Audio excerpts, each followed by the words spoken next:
Hello and welcome to another episode of Who Knew in the Moment, the podcast. I'm your host, Phil Friedrich, and today I'm honored to have Dan Brdar with me. Dan is the CEO and president of Ideal Power, and it'll be fun to talk about his story, pivotal moments that have led to where he's at. But one thing that really stood out to me, and we're going to hear about this within the company he works today, is Dan was never about keeping the status quo. He always wanted to be forging forward and pushing forward, and that is what he and his company are doing today. So Dan, thanks so much for being on. Oh, thanks for having me, Phil. It's a pleasure to be here. Absolutely. So if we think about it, and I just introed you with your job title today. So some might assume, well, gosh, I'm sure Dan went to school for business management or for different things of that nature. But talk a little bit about going to Pittsburgh and what you had elected to study when you went there. Yeah, I went to University of Pittsburgh. I studied engineering. I was one of those kind of geeky kids that always liked taking stuff apart and putting it back together again and just learning how things worked. I never had plans to go become the CEO of a company. I always just wanted to be involved in technology. It was just something that always fascinated me. And whenever something new would come along, I wanted to understand, well, what is it? How does this work? Why did somebody come up with this? What was the invention that allowed this to happen? And so that's just been sort of a theme that has always gone on with me, but both professionally and personally, just always like being involved in things that are new and haven't been done before. Yeah. So as you're going to Pittsburgh and, you're in the engineering world, was there moments in time where you're like, I don't know if this is the right major for me, or because it is technical, you are learning, how things are done. Was it kind of filling that for you and you actually really enjoyed that type of work? Well, it's funny. I actually started out in biology. Okay. Because I was always interested in nature and the ocean and just, and you just love animals and so forth. And, I was in my freshman year and all my roommates and all my friends were engineers. And I started looking at what they were doing. And I thought, this is pretty interesting, and I realized, what, I think I would learn a whole lot more on an engineering path of things that I would really get excited about versus learning more about, how does the Krebs cycle work and all those kind of things you learn in high school. Yeah, absolutely. So as you're going through school and you're getting your engineering degree, post-school, there is a job that kind of sticks out to you that, hey, there's some researching and things that get done. So talk a little bit about the transition from college into that first career path. My interests have always been around the environment and energy. So, all the roles that I've had in the companies I've been involved with have always been focused in that area. So I actually started first working in an air pollution control company, really designing ways to take pollutants out of the air, and did that for a while. And then really had an opportunity to get exposed to some pretty interesting research that was going on in the energy world. And I ended up joining the Department of Energy at a national lab that was really running all of the energy research programs for all these new technologies that are now out in the marketplace today, and really had an opportunity to work with some really talented companies and also really talented people in the Department of Energy on the leading edge of energy technology. So let's dive into kind of the technicalities of that there. So Sure. There are a lot of different energy sources, right, that are constantly being worked on, and some of them are efficient and they do reduce some of the pollutants and things, but unfortunately from financially, oftentimes it's said, well, it's unsustainable or it doesn't really make sense. So talk a little bit about that from the national side and how that's debated, right? Because you can only put so much resource into something until you say, well, gosh, if money was infinite, this is the way we would do it. But because it's finite, we kind of have to balance, the act here. Well, energy is kind of a funny thing because if you think about it, at the end of the day, let's use electricity as an example. Yeah. Electricity is a commodity. No one's going to pay more for your electricity versus somebody else's because they like the way you make it. You can't differentiate your electrons from somebody else's. So a lot of it really comes down to, where is there the opportunity to really impact the cost of electricity more? And I use the Department of Energy as an example. They had a program that was called the Sunshot Program, and it was really designed to dramatically reduce the cost of solar energy, because solar energy has been around for a long time. Jimmy Carter put it on the White House when it was like $8 a watt. Now, it's gotten to be, 10% of what it was back in those days through the investment of the Department of Energy and through companies and capital that has gone into how do you make solar panels more efficient? How do you get more energy out of them? How do you convert the DC from the solar panels to AC that you can use more efficiently? So it really comes down to, all technologies. You think about flat screen TVs. When they first came out, their performance was pretty poor. The picture wasn't very good, and they cost $10,000. Now you can go to Costco and buy a large screen TV with a beautiful picture for $300.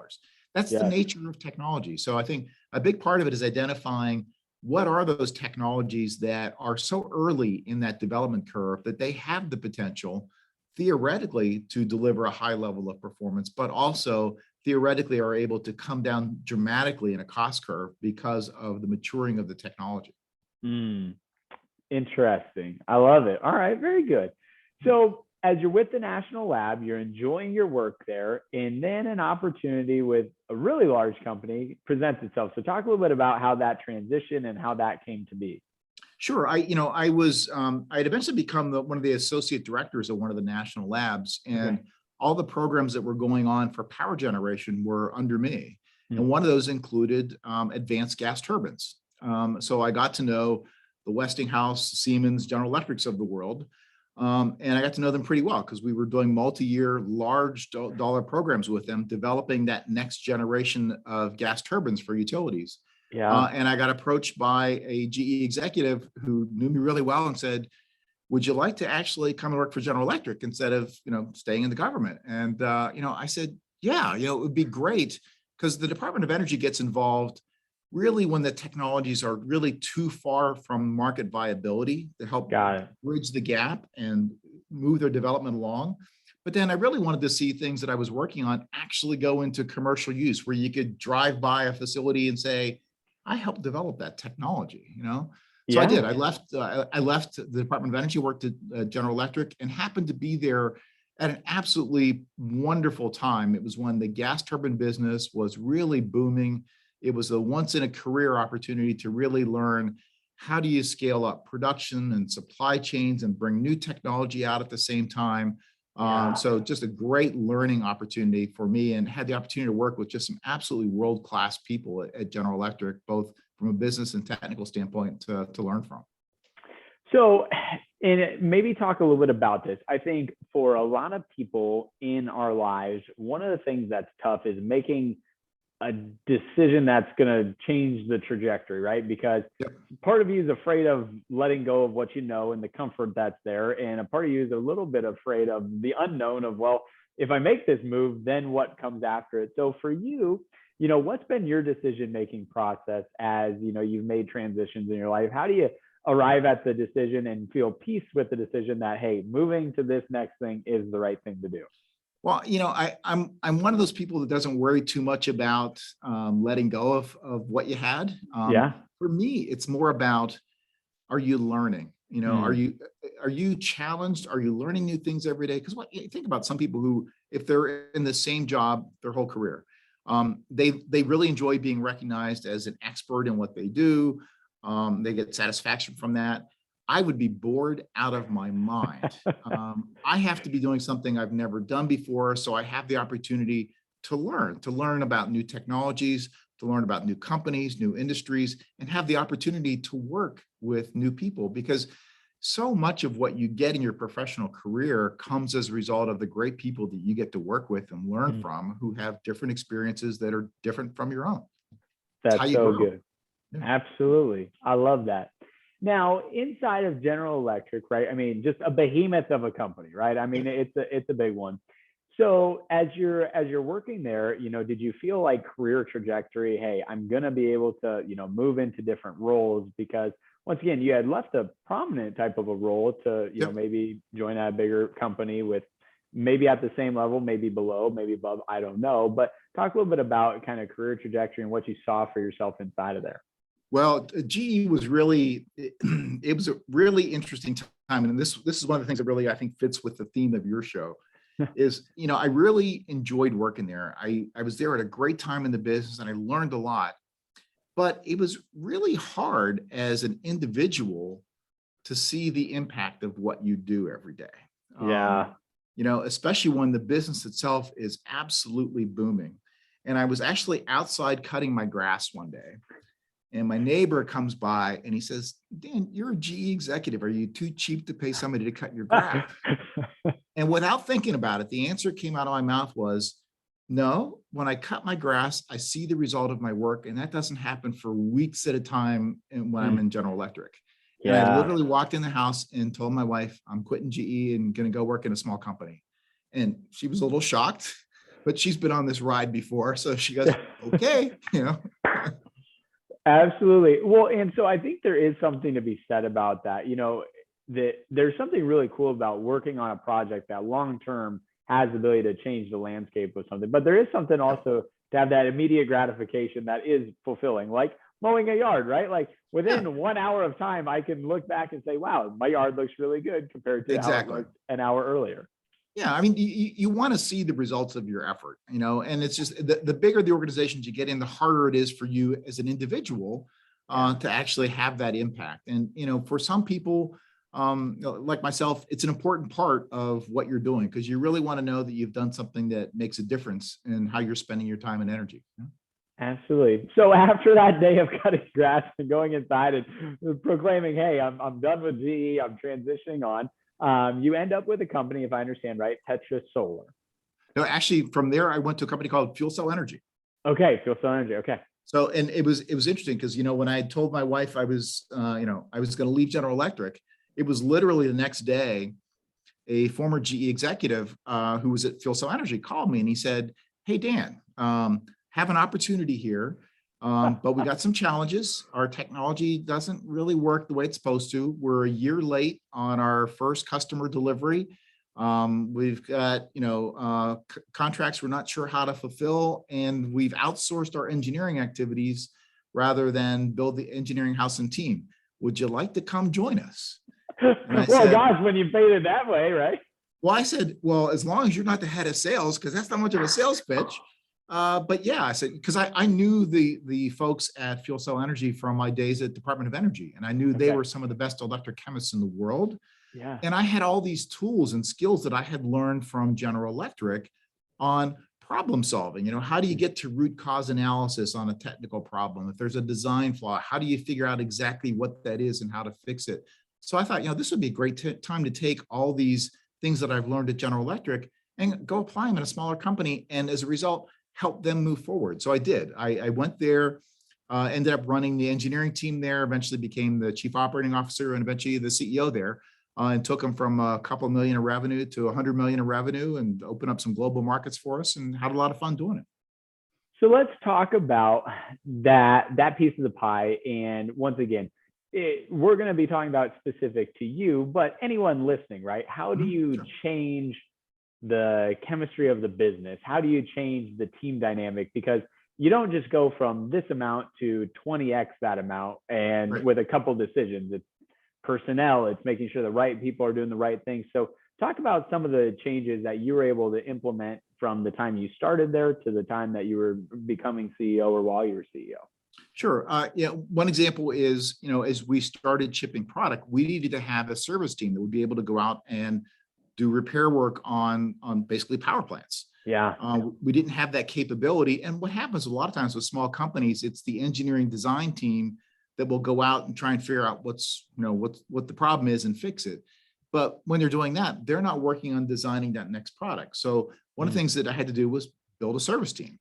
So I started with, I want somebody who actually understands how to build and run a service team. And coming from the gas turbine industry, I said, I want an ex-gas turbine service person. And I hired a terrific guy by the name of Paul Oy, who came and built our service team.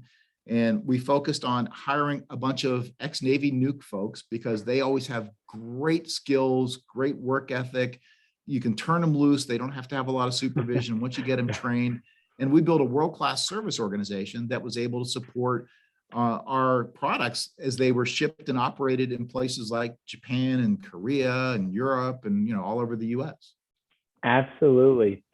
So as you're making these changes and you're bringing in maybe new departments and new people, was there any opposition by anyone within the company, or were there any times where you were like, I feel like I made the right choice, but we're not seeing the fruits of the labor of the choice? as immediately as what I was hoping with that hire, with that strategic move. Well, one of the things that's really important when you've got a small company that's growing, you have some really smart people that have a lot of corporate history, have a lot of unique skills and knowledge that you don't want to lose, and you don't want to have them disengage. You really need to help them find what's the right role for them as the organization grows, because they may not have the skill set for the role that you're looking to fill, but you can't discount the value that they can bring, because they can be instrumental. So you have to make sure that you've really thought through, when you start that process, who are the key players that you've got to keep engaged, you've got to keep challenged, and you have to create a career path for them as well, that they know what it is. So they have bought into what their role is going to be in the organization, how they're going to be valued, and how they're going to contribute. And it takes a lot of time. You've got to spend a lot of people time.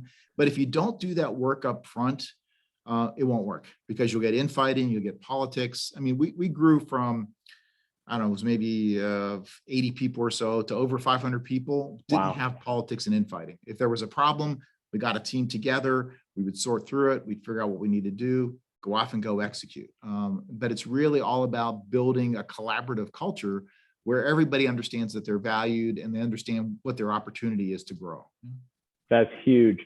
So just thinking about that, for you, sometimes people will say, well, gosh, you mentioned earlier, I was really passionate about, the energy and things like that. But now when you move into a CEO realm, you have to be passionate about people as well. Otherwise, it's tough to be an effective CEO. So for you, were there any mentors in your life that really helped you learn, some of those things? I mean, obviously, a lot of what you learn is kind of on the job. All right, once I'm in the position, I now am making the choice. But any mentors for you that were able to help you, grow into the CEO that you've been able to become? Well, I've been really lucky that just throughout my career, I had really good bosses, people that they were all very different, some more business, some, more technical. I've had both men and women bosses, very different approaches in terms of how they manage people.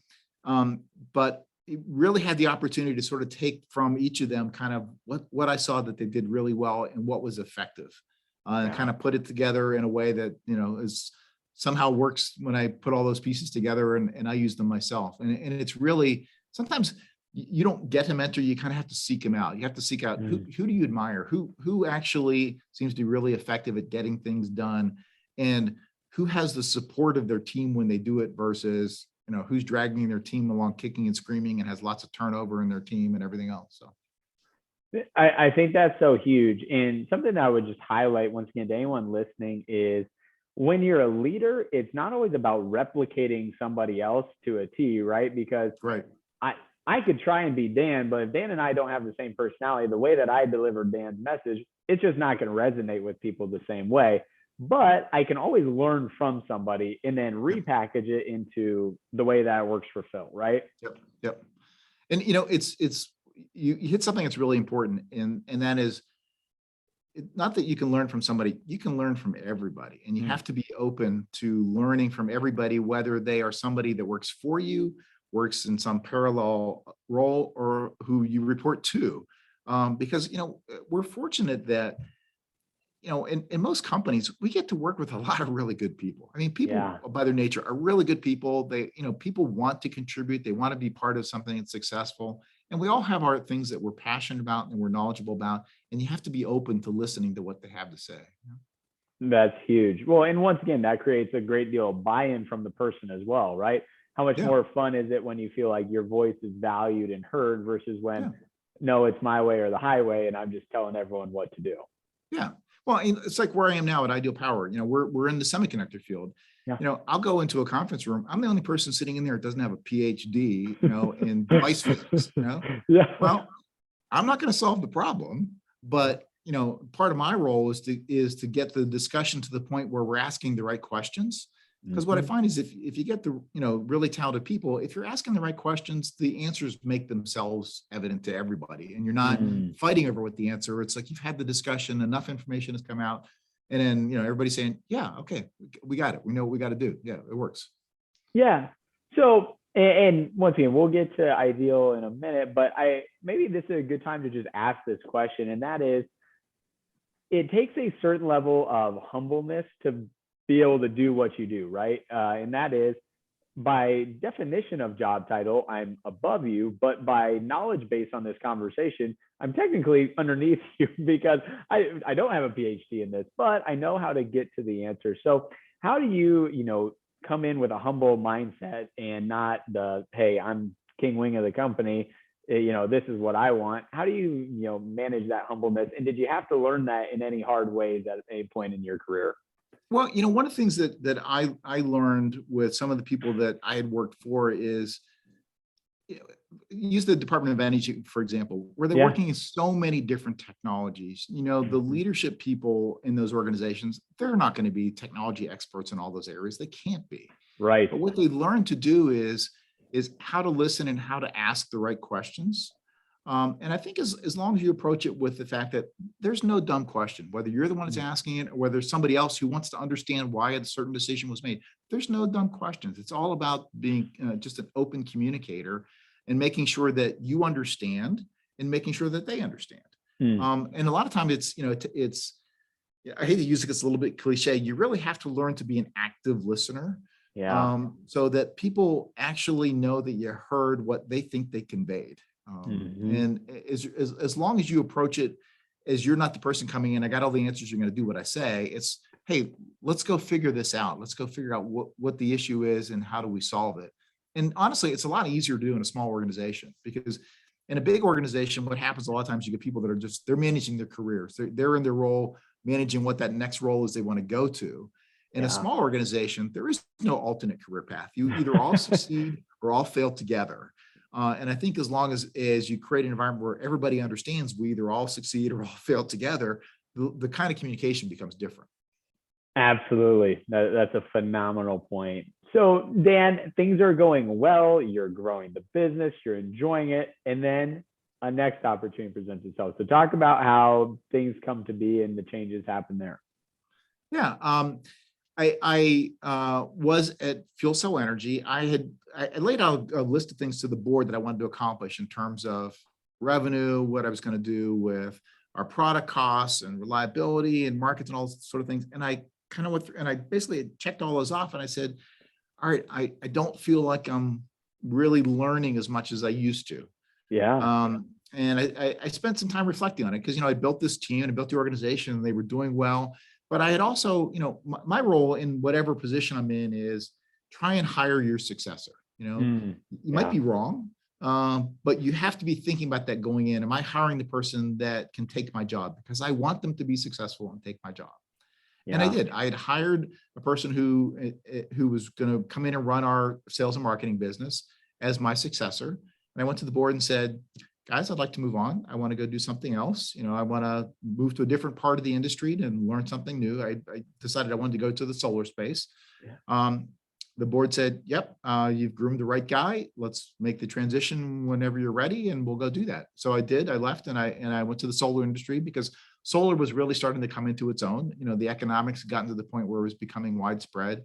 And I wanted to be part of that industry because I hadn't been involved in solar, and I wanted to branch out what I was doing in the energy space. So let's talk about just your mindset of constantly wanting to grow, develop, and get better, right? Not I would say a majority mindset. I think a lot of people, they finally have mastered something, and so now they just want to coast through that versus, well, I've mastered that. I wonder what else I can learn. So talk a little bit just about being a constant learner, a lifelong learner, and always wanting to grow and develop and get better in a vast array of things. Well, I think for some people, it's just kind of how they're hardwired. I'm just one of those kind of people. I mean, my wife and I are both kind of very competitive people, and we were looking for a sport we could play together. So we went out, we took some golf lessons, and we decided, that wasn't going to work. It was too slow a pace. She didn't enjoy it, but she'd always played tennis. And she said, well, you should learn to play tennis. And, I was 42 at the time. So, I went and I took a couple of tennis lessons and I decided, hey, this is pretty good. I'm enjoying this. And next thing you know, I'm I'm a competitive tennis player. I outcompete in leagues, and I enjoy playing it because it's just another new thing to tackle and to get better at. I mean, to me, it's all about, if you're going to do something, if you're just doing it by rote, you're not really enjoying it. You're not even really engaged in it. You're just kind of going through the motions. And, as my dad used to say, every day's a gift, so you kind of have to treat it that way, because if you're not making the most out of the opportunities you've got, whether it's an opportunity to have fun or an opportunity to learn something, you've kind of wasted the day. That's really good. So you mentioned your wife a couple of times, and I was going to say this till the end, but let's talk about it now. I mean, one, it's a huge life decision, having a significant other, but two, it does dictate a little bit of the career trajectory that you can place yourself on, is when you have a supportive person at home, right? When you come in from mowing the yard and you say, honey, switching from G, if she's just not about it or not supportive, that can make that a really tough choice, or maybe no choice at all is made and you're just stuck in, the same role. But talk a little bit about, the support that you felt throughout your career and how that's been able to help you get to where you're at. Well, it's been a really big part of it. I mean, I've known my wife since we were little kids. We grew up in the same neighborhood. I used to play with her and her brothers. We didn't date till we were out of college, but we've known each other and been great friends our whole lives. So our relationship's a little different, I think, than most people. I mean, we've been married almost 35 years now. And she, because she knows me so well, she kind of knows that, I have a tendency to get bored. I'm not a person that could just go. If we go for a vacation, for example, if I go to the beach, I make a promise to her. I'll sit with her with a book for 2 days. And then after that, I got to be on a jet ski or out deep sea fishing or something, because I'm just not good at sitting still and doing nothing. It's just relaxing is kind of not my thing. And it works. I mean, we have a lot of similar interests.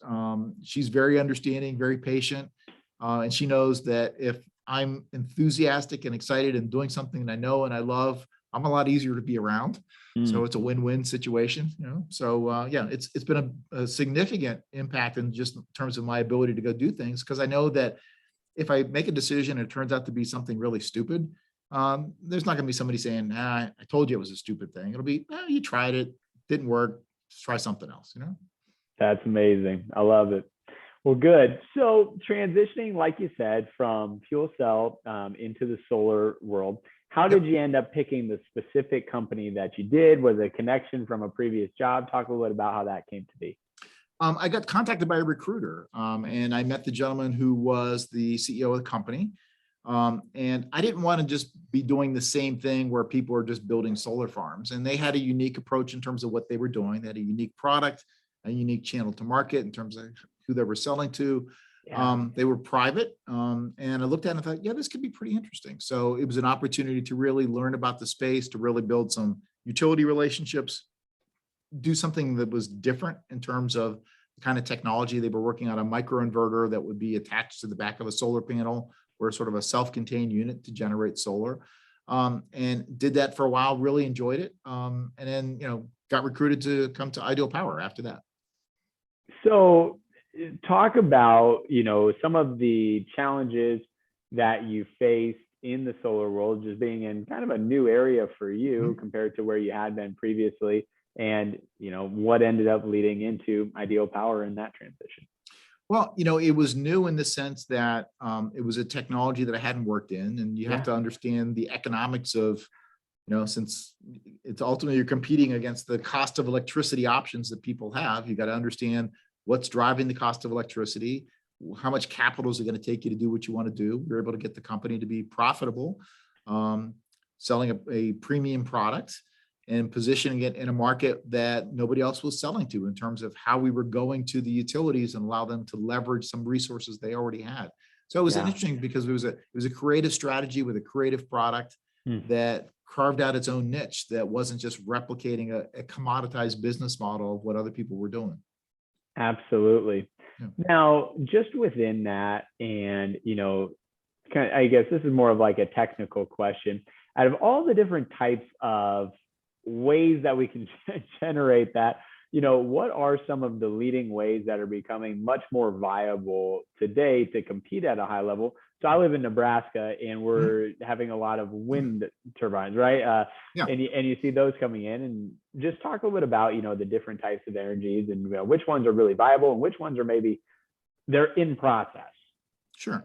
I'll use Texas as an example. We're in Austin, Texas. Yeah. Texas has more wind than any place else in the country. You might not know this, but Texas is not the greenest state in the world in terms of their policies. They're an oil and gas state.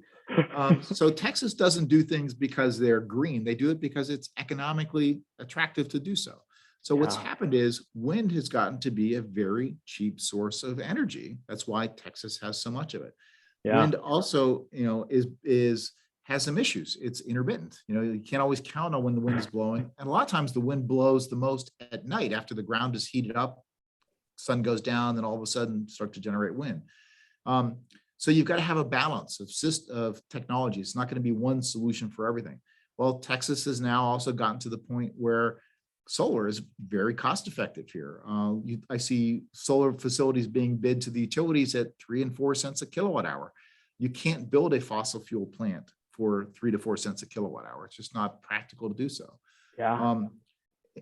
Coal has gotten to the point where it's too expensive. Texas has 4,000 megawatts of coal. It's all going to be shut down over the next several years because the plants are old. It's too expensive to maintain them. And natural gas is sort of the base load fuel. It's clean. It's the cleanest of the fossil fuels. It has the lowest CO2 emissions of fossil fuels. And it is the one that type of technology that you can run at your desire. You can ramp it up, ramp it down whenever you need. So it helps balance the intermittency of solar and wind. And we're going to see a real large-scale deployment of batteries as well, that it's going to be coupled with wind and solar to help balance that intermittency. So I think what you're going to see is more and more solar in particular because of its cost effectiveness. Wind, a little bit less so, mostly because the really best wind sites have already been developed, but you'll still see more wind. I think you'll still see natural gas as the primary base load fuel for most places. I think you'll see coal largely get phased out. And while there's a lot of proponents of nuclear because of the fact that nuclear doesn't have emissions, it's just been cost prohibitive. The last several plants have been not even remotely cost effective. Plus there's the whole waste issue to deal with as well. Absolutely. Nope, that's super good. So as you're transitioning from solar then to Ideal Power, how does that come to be, and how do you end up where we're at today? Well, there was a gentleman that was on the board of Ideal Power who actually knew me from years ago and said, hey, they were looking to bring the company public and they were looking for a CEO, and he reached out to me and said, would you be interested in joining us? And I took a look at it. And at the time I said, not yet, but maybe in a few months. So I literally worked out a deal where I joined them in a few months later on and came here to Austin, Texas, and started focusing on Ideal Power and what at the time was a power converter technology that we were bringing to market that was really targeted towards things like energy storage for commercial and industrial buildings.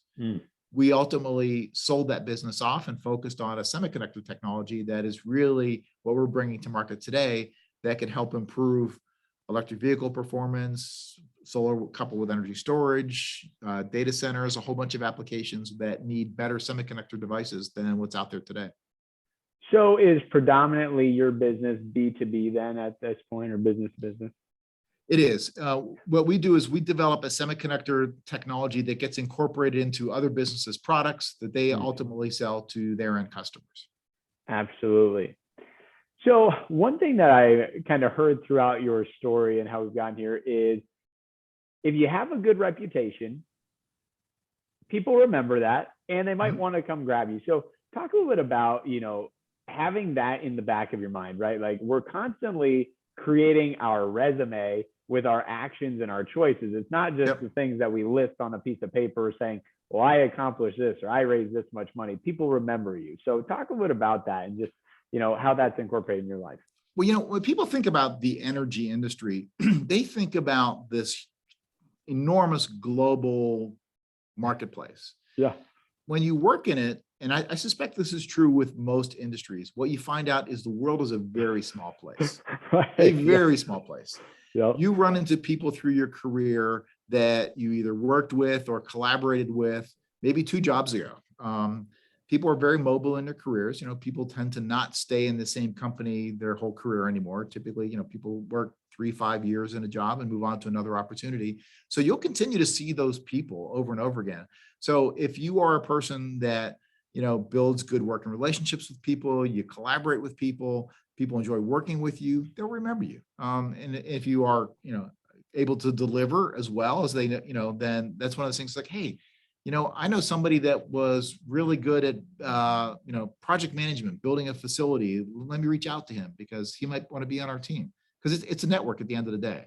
It's a network in terms of the opportunities that get created for you. It's your ability to leverage your network to help people that you've worked with find opportunities.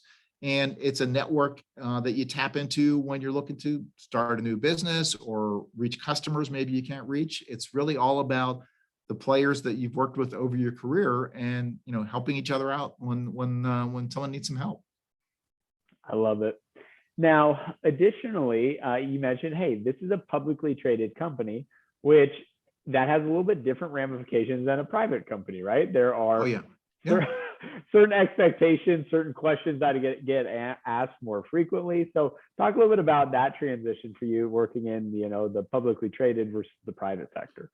Yeah, part of it is there's pluses and minuses of being public. I mean, if you're a public company, you have access to capital. And if you're bringing technology to the marketplace, doesn't matter what the technology is, typically it takes a lot of capital and it takes a lot longer than anybody thinks it's going to, including the technology experts.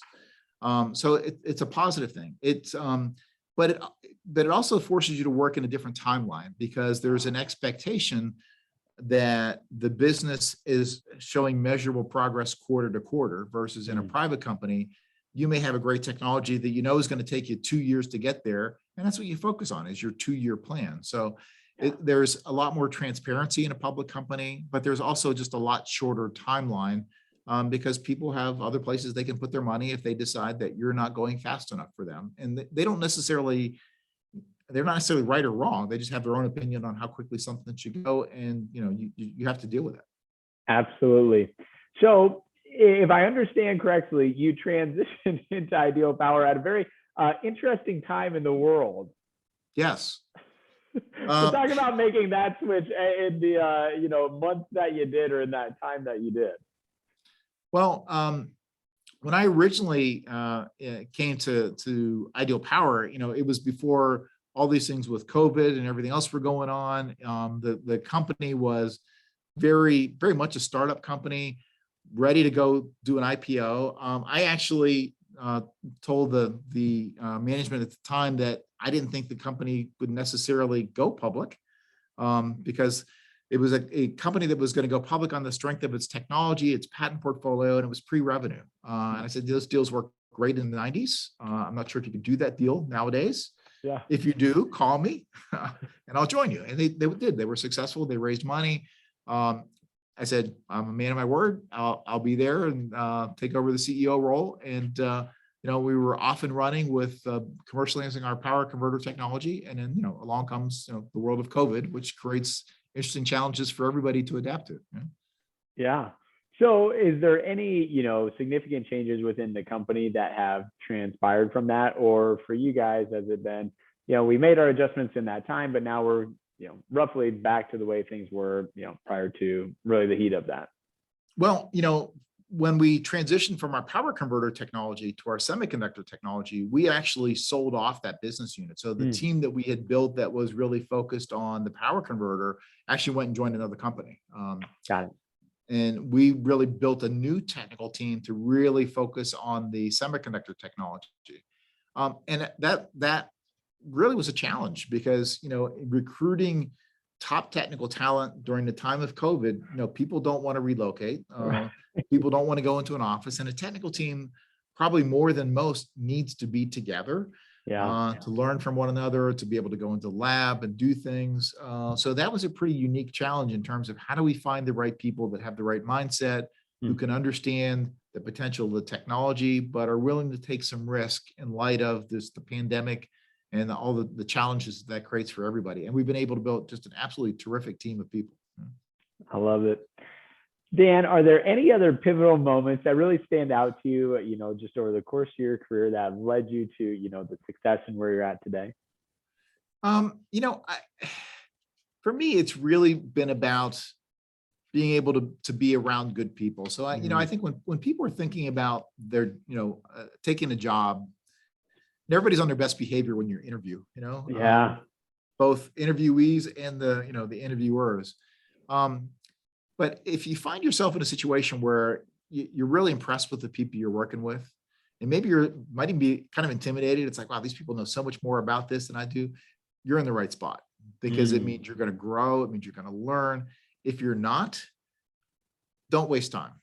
Don't stay in the wrong place for those kinds of reasons. You're better off to have a short stint on your resume for something that was just not the right fit. People will understand that, than to be in a role where you're just going to be stuck there and you're going to plateau. You're not going to learn. Your skills will get stale. You're not going to be adding to either your management or your technical capabilities, because you only get one career. So make the most of it, and you spend a lot of time in work, and you have to remember, if you're not enjoying what you're doing, go do something else. It's when you're an old person laying on your deathbed, you're not going to be thinking about, did I get that report done on time?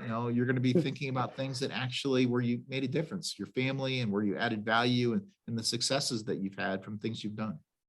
So that leads me to just wonder, as you interview and are doing hiring, what are the things that you're looking for? And are there any specific questions you like to ask to maybe, throw a person off of, in regards to like, hey, it's not just reciting the traditional questions, or it's not just the technical things. It's more of how are they going to fit into the culture? How are they going to fit in as a piece of the team?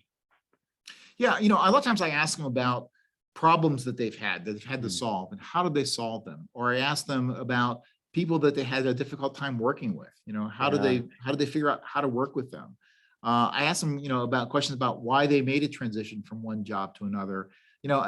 I'm not going to ask somebody, where do you want to be 5 years from now? Those are the questions that don't really give you any insight, and people will give you a little canned, response that they've practiced. You really want to understand more about what their actual experiences were, and what did they take away from it? Because that'll tell you a lot about how do they problem solve, how do they interact with people, are they someone that is proactive in terms of how they engage with people, or do they sit quietly and stew and feel they aren't appreciated? So it's really learning about the things that they've had that both were really great, that they were proud of, and challenges that they've had, and how they figured out how to get out of those challenges. That's really good. Well, Dan, I want to say thanks so much for your time today, and just highlighting those pivotal moments and how you've been able to get where you're at. I'm super excited to continue to follow your journey and Ideal Powers, and all the things you're working on. And just knowing you, we'll probably have to record this again in like 3 or 5 years to just see how the business has grown and what's been going on since then. Well, thanks, Phil. I really appreciate you having me on. It was a lot of fun. I've enjoyed talking to you.